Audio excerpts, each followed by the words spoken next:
You're watching the morning mist lift off the Kariri Hills of Central Africa. You're also looking at a nation with a turbulent history, rocked by civil war and political unrest. This country is one of the smallest in Africa and poorest in the world. But many say what this place lacks in size and wealth, it makes up for in heart and spirit. Hey everyone, I'm Errol Barnett, Inside Africa, and this week's journey has brought me to the capital of the small but mighty nation of Burundi.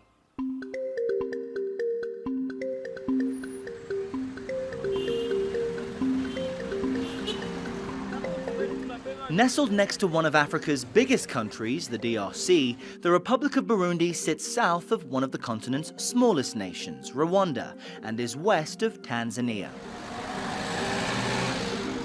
The capital, Bujumbura, or Buja as locals call it, boasts beautiful views of the northern sandy shores of Lake Tanganyika. But look closer and you'll see a city still trying to rebuild. The country's population tops 10 million, yet you won't find a single traffic light in the capital. Not one. Burundi's infrastructure is woefully underdeveloped and the government relies heavily on international aid. It's a far cry from the glory days of the Kingdom of Burundi, which dates back to the 17th century. In these rare images from 1911, when this was German East Africa, you see remnants of the kingdom, like the elaborate dress of an ethnic Tutsi warrior draped in leopard skin. Here, 3 wives of the Tutsi king weave baskets. And this woman, a daughter of the king, is a Tutsi princess.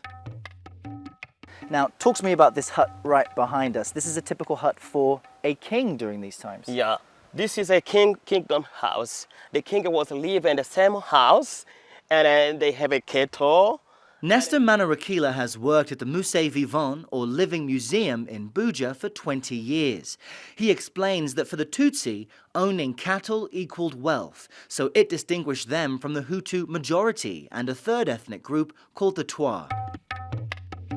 It also placed them at the top of the socio-economic ladder. In this image, you see a Tutsi prince being wheeled around by Hutu men. Manarakila also says the German colonists ruled by proxy through the Tutsi royalty, so the kingdom continued essentially untouched. But after Germany's defeat in World War I, administration of Burundi and Rwanda was handed over to Belgium, and things changed. They have been starting to the division for the 3 tribes. The Hutu, and they use the ruler and measure the noise and measure the head and measure the mouth for to tell that you are Hutu, you are Tutsi, you are Twa. So even though people were getting along to some degree for centuries, when the Belgians arrived, they were measuring features and dividing people. Yeah. King Mwambutsa, seen here in 1944, was the last Tutsi king to have any authority as a movement toward independence grew. But political jockeying based on ethnic divisions, encouraged by Belgium over the years, would displace hundreds of thousands of people and result in the deaths of hundreds of thousands more.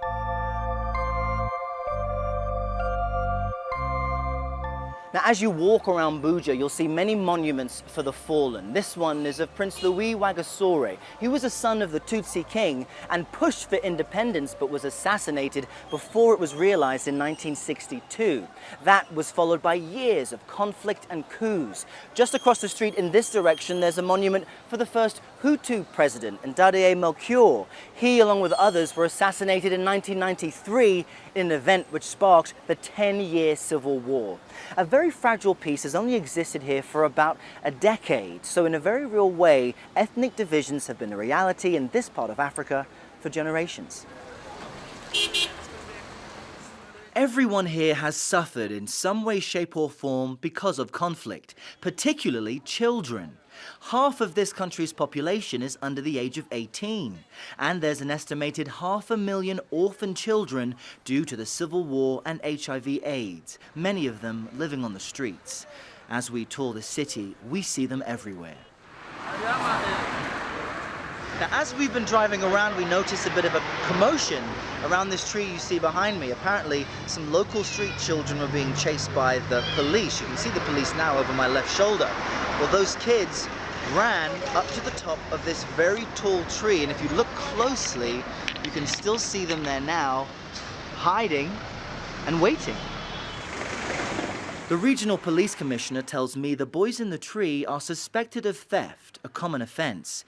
He explains many of them are orphans from rural areas, coming to the capital seeking food and a better life. Because they're juveniles, the commissioner says, all the police can do is remove them from the streets and return them to their rural homes. But for now, these boys aren't coming down, so eventually the police leave. Moments later, one of them does come down, so we try talking to him. How old is he now? But what did he do? What happened before he ran up the tree? The boy tells us his name is Eric and that he's 14 years old. Why did he come here to Buj? He says he came here from the hinterland to look for a job because he has no parents. But before we can get any further, there's a commotion across the street. Other street children tell us our crew car's just been broken into. The car was locked. I was pretty sure that I locked it. Our local producer, Amiable, runs to where the children are pointing. Police have a teenager in custody and my backpack, which was left inside our vehicle. I look through it and discover nothing is missing. This all happened within a minute. So strangely enough, as I'm interviewing one of the street kids that was chased up a tree, another street kid had stolen my backpack out of our vehicle, and we're all talking here and wondering how that could possibly happen. It's kind of a reality check of how desperate many of these street kids are. After our experience, we sought out one of the biggest advocates for Burundi street children. Hey, Get ready to meet Mama Demanche, sharing love and acceptance for the young ones with nowhere else to go. Karibu no.